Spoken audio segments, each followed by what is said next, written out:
Against the Flow.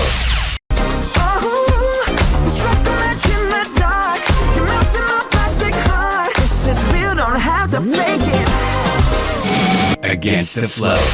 Hey, what's up and welcome to Against the Flow. It's another brand new episode. Kasama niyo ako. My name is Jordan. Kumusta po kayong lahat? I hope you are all doing well. Can I tell you a true story? Once upon a time, ako yung single pa. I called up somebody. Her name is Donita Rose. And for me, she's one of those people that really went against the flow in the mainstream. So I've always wanted to meet this person. And finally, we did through ATF. She became a radio guest. And then later on, we became cool friends. So I called her up one time. And I was single again. Wala akong girlfriend during this time. And I said, hey, D, can I ask you something? And she says, sure, what is it? And I said, will you be my ninang in my wedding? And she was so happy. She said, I'm so happy for you. Who's the lucky girl? And then I tell her this. Well, that's the thing, eh. As early as now, I want to know who my ninongs are, my ninangs, and then maybe some of the food, and then maybe where we're going to be for our venue, stuff like that. Just one little minor detail. Yung bride. And she laughed at me and she said, loko-loko ka talaga, Jordan. That's a true story. Yeah, because like you have all those preparations, you have the wedding venue and all, you paid the suppliers, and then where's the bride? So all that for nothing, diba? Well, it reminds me of that one key element of us whenever we do something. Kapag wala ito, nababaliwala ang lahat. Ano yun? Pagbalik natin, I'll tell you what it is. Right here on ATF.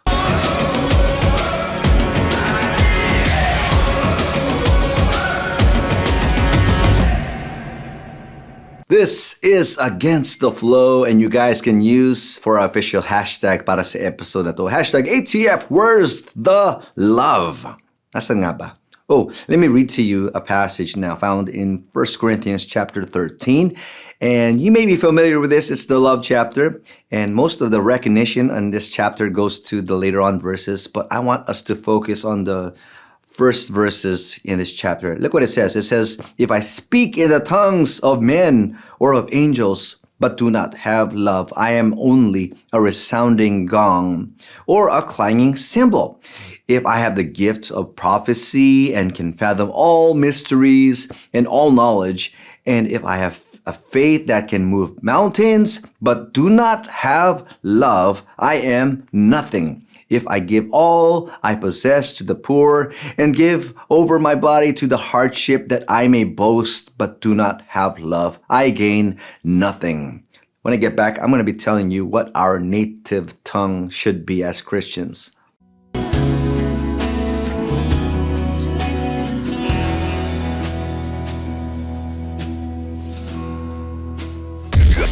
This is Pastor Marty Okaya and I go against the flow.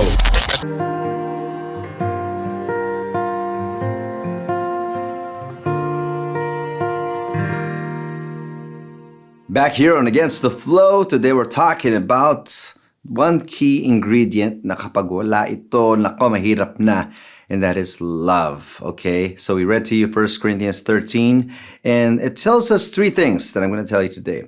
Well, let me tell you a little backstory in this chapter of the book, no? The Apostle Paul wanted to emphasize and remind the Corinthians, yung mga people doon in the church there, that everything they did must be accompanied by love, because without love, first of all, without it, we speak nothing. We are not making sense. Sabi doon, kahit ang ganda ng mga words mo, mabulaklak ang mga sinasabi mo, kahit daw language mo yung angels, diba? You are nothing but a resounding cymbal. Now, what I have in my hand, okay, pamain na lang po, main cymbal. No, just kidding. I want you to imagine, what if I'm talking to you right now and I tell you I love you, and I tell you how much I love you and how I'm telling you these wonderful stories. And while I'm doing that, this cymbal is sounding. Will you be able to understand what I'm telling you? Because that is exactly what the Bible is telling us. Without love, kahit ganong kaganda ng sermon, kahit anong ganda ng sinasabi mo, pinopost mo, you are nothing but that sound, you know? And that does not sound good. I'm a drummer, But I'm pretty sure na wala sa inyo ang tinututog nilang cymbal. Not unless you're in a big marching band. But it cannot be its own musical instrument. Once upon a time, I was watching this spoof of Batman, the movie. It's funny kasi si Batman pala, kapag nagsusuot na siya ng costume, natural si Batman yun. Pero pag hindi siya si Batman, si Bruce Wayne siya, di ba? Normal lang yung boses niya. Pero pag nag-batsuit na siya, iniiba niya yung boses niya. And it took me a while to figure out bakit nga ba ganun. Because he does not want to be recognized as Bruce Wayne, right? So he has to be like, I'm Batman. Kaso, yung naging actor ng isang Batman movie, hindi maintindihan yung salita niya. So ginawa ng comedy sketch sa YouTube na nag-uusap si Joker and si Batman. And Joker was making fun of Batman because he was not sounding like he was saying words. Inaasar-asar pa yun ni Joker dun sa sketch na, are you speaking Bat? Is there something wrong with your throat? Now, the Corinthian church, they misunderstood the nature and purposes of spiritual gifts because marami silang spiritual gifts. Unfortunately, yung iba, nag-look down sila sa iba, or this also caused division among them. So it was really useless and pointless having all those spiritual gifts kung wala naman yung ingredient na kailangan para i-accompany yung paggamit nun, which is love. So where's the love? I mean, imagine ninyo, nangyari sa church noon, there were divisions, quarreling among the members. Does it sound familiar? No? It doesn't happen in our church today, does it? What else happened there? Lawsuits. Nagdemandahan yung mga believers. Grabe naman yun. And then, there was also selfishness at the communion table. And then there's also jealousy over spiritual gifts. So, nagkaroon sila ng disorderly worship. And kaya nga kailangan ng order. Sabi, remind nga sa kanila ni Apostle Paul that God is a God of order. So, if one could speak all the languages on the earth, kahit Spanish yan, or ano ba yung mga magagandang language sa tingin nyo. But, wala siyang love, baliwala din. Parang, it's impressive, good job for you. Marami kang salita na magaganda, even if it's in propriety, elegance, and fluency, and wow, nakaka-wow. Pero that's it. Di wow. Para lang siyang noise ng cymbal, okay? Ano? So, in the eyes of men, maybe it's plausible. Wow, ang galing. Pero in the eyes of God, para ka lang cymbal. Against the flow.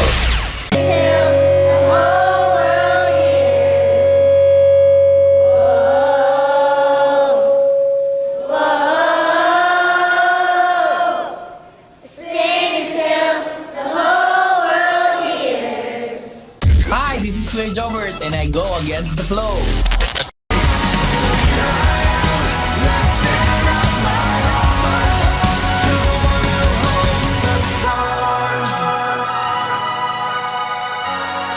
You're the one who holds the stars. Back here and Against the Flow, we're asking the question, where's the love? We should be asking the question anytime we say something or do something, we should be asking, is love in it? Because if not, we speak nothing. I told you that earlier. Para ka lang gitara na wala sa tono. And it's not very pleasing in the ears. So here's the second thing I'll tell you. Without love, we do nothing. Or we are nothing. Okay? It says there, kahit meron kang gift ng prophecy, or even if you understand the mysteries of the Bible or dreams and you can interpret, or if you have faith, sobrang dami mong faith, and that could even move mountains. Pero pag wala daw yung love, pag tinanggal mo to, bali wala. Sayang. So, halimbawa, if one could ever so clearly understand lahat ng prophecies ng Bible, binasa mo yung Revelation, tapos nakakamangha dahil yung interpretation mo 100% accurate. Pero kaya mo lang ginawa yun para pasikat ka, di ba? Dahil gusto mong makilala kang bilang isang PhD na sobrang taas ng iyong nalalaman. Or you're so accurate in the knowledge of the doctrines of Christianity. Without love daw, baliwala yun. It is not great knowledge that God sets a value upon, but the true and hearty devotion and love. Yun ang hinahanap. God is asking continually, well, where's the love? So, ang problema sa iba, masyadong madaming iniisip or madaming magagandang iniisip, pero sa puso, yun yung nawala. So, you're so smart, pero no heart. All smart, no heart. Parang ganun. So that also explains why there are some people that I've come across in the Bible school or in the seminary, which is a good thing, by the way. You guys should attend or enroll if you're called to that. But there are people in there who you wouldn't believe that are really smart when it comes to knowing the Bible, books, theology, and yet some of these people are not very good in relationship with others. So maybe yung love part is something they need to work on. Ako, kulang na kulang talaga ako sa head knowledge. Kaya dinadaan ko na lang sa love. Ganun na lang. Pero syempre, kailangan din yung head knowledge because I love everyone and I want to make sure the truth is what I'm sharing, no? So, you have to speak the truth in love, and we talked about that in the past episode. And I've been tagged on Facebook, a funny meme. Sabi dito, you're no one special. If you think you're preaching the word of God, remember, you're no one special because God spoke through a donkey. And you find that in the Old Testament. So, don't do it for yourself because if you do, empty ka na lang if you do all these things. Eh di wow, kung ginawa mo yun, okay, matalino ka, may good grades ka, meron kang doctorate degree, lahat ng masters on divinity and all that. Pero kung wala daw yung love, again, paano na? Now, also faith. It says in 1 Corinthians 13:13, and now these three things remain: faith, hope, and love. But what is the greatest? The greatest is faith? Nope. The greatest is hope? Nope. The greatest is love. Dapat may love.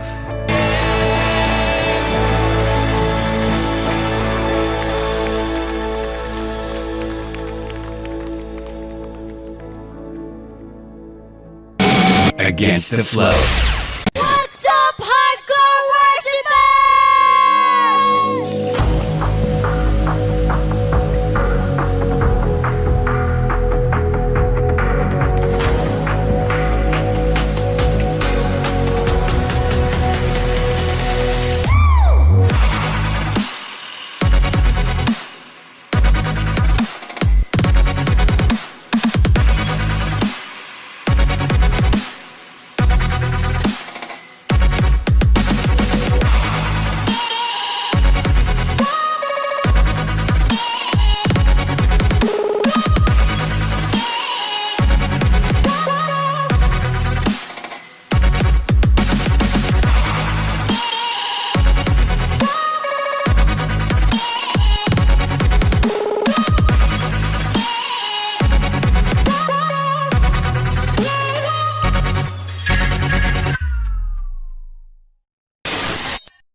Against the flow.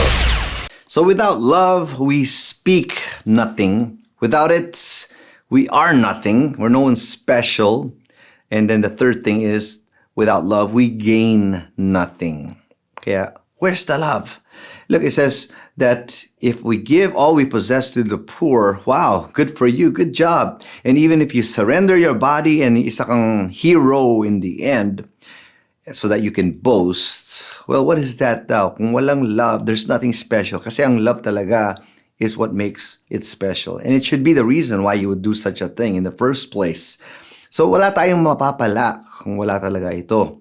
The outward may be plausible, papalakpakan ka, madaming like or heart, but the invisible principle is very bad. And also God sees that. So some people have thrown themselves into the fire to procure a name and reputation.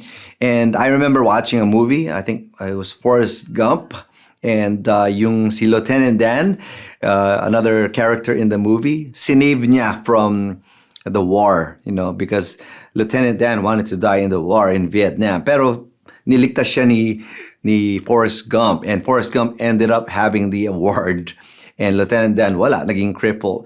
And Lieutenant Dan was so determined to die in the war because he wanted the honor, because he wanted to continue yung legacy ng family niya, because his father died in the war and his father's father died in the war. So wow, very impressive. But why are you doing that, Lieutenant Dan? But later on, Lieutenant Dan learned love.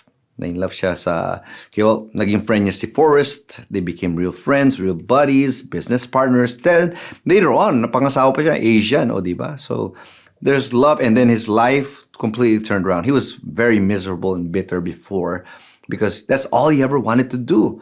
Pero, wala naman love nga naman. Where's the love? Wala, gusto lang niya ng glory. And that is something that will make yung mga efforts natin sayang. So that's why the Bible says you do everything in love. So remember to love correctly then. How do you love correctly? With genuine affection. A genuine affection, yung legit, yung totoo. Just like I don't like buying shoes that are not legit or are fake or are pirated or knockoffs or mall pull out. I would rather have something na legit, na mas mura. Kesa I'd rather pay a little bit extra for something that is legit than pay for something not fake. Get it? And so what will legitimize all our actions if there is love? When I'm washing the dishes, I have to admit there are times I don't like to do it because I'm tired. It's been a long day and it's already night. I want to go to bed. And yet we have dishes and I volunteered to do that. And here's a little thought that came into my mind. That is this. When it comes to love in marriage, sometimes love is this. Doing something you hate so that the one you love doesn't have to do it. Now, I want you to imagine, what if I don't love my wife, my family, and I just leave it there? Or if I do it, tapos galit ako. Bakit akong gumagawa nitong dishes na to? Bakit ako naghuhugas? It should be this person or this person. Di ba parang may galit ako. So nagawa ko nga yung job, pero in the end, bitter ako. Ganun din, subukan mo maglingkod sa Lord ng walang love, hababaliwala lahat. Or mabilis kang ma-burnout or mapagod or sumuko. Kaya mababaliwala talaga. Kaya we gain nothing. So remember to also be humble and gentle. The Bible teaches us that. And to be forgiving. Yan ang kailangan.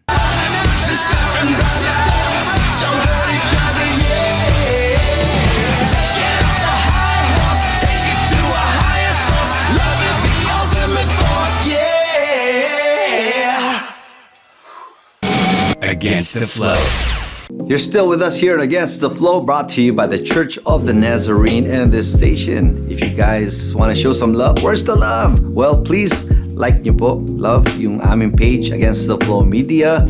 You'd also send us any comments, suggestions, requests, and we'd love to hear from you. So please also follow us on Twitter at Against the Flows, and our Instagram is at Against the Flow TV.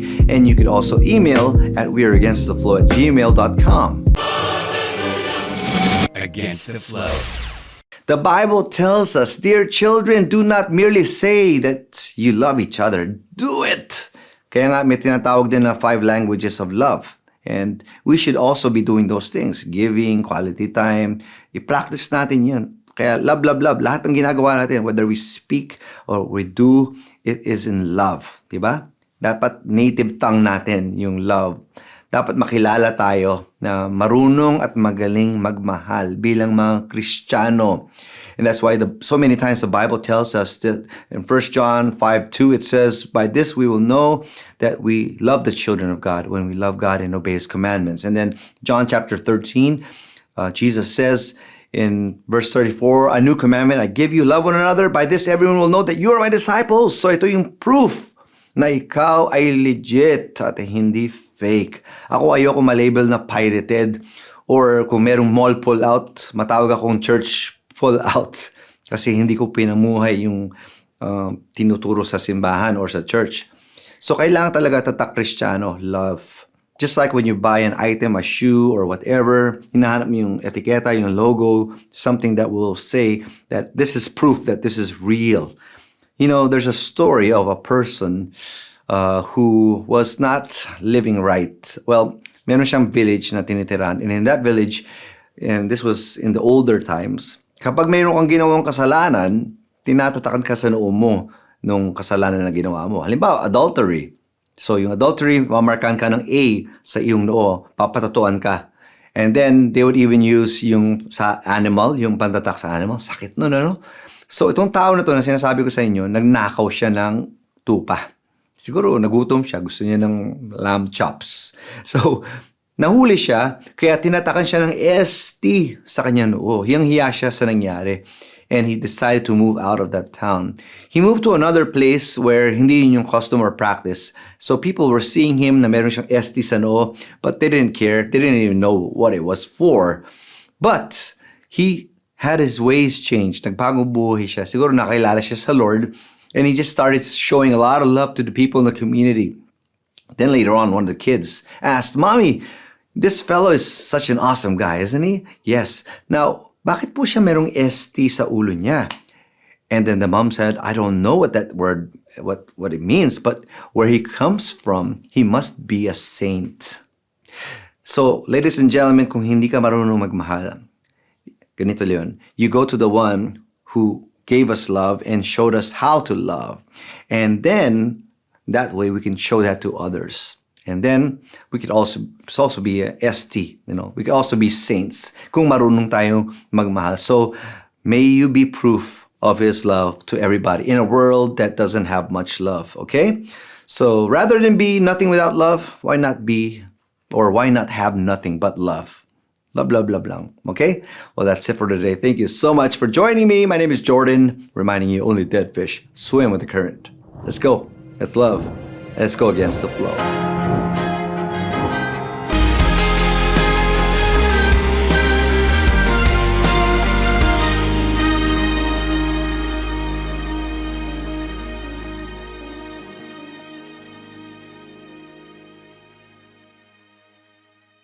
Kontra mi sa sug, kutok yan agos. Laban ako sa agos. I go Against the flow. sumugrat ang agos. Kontra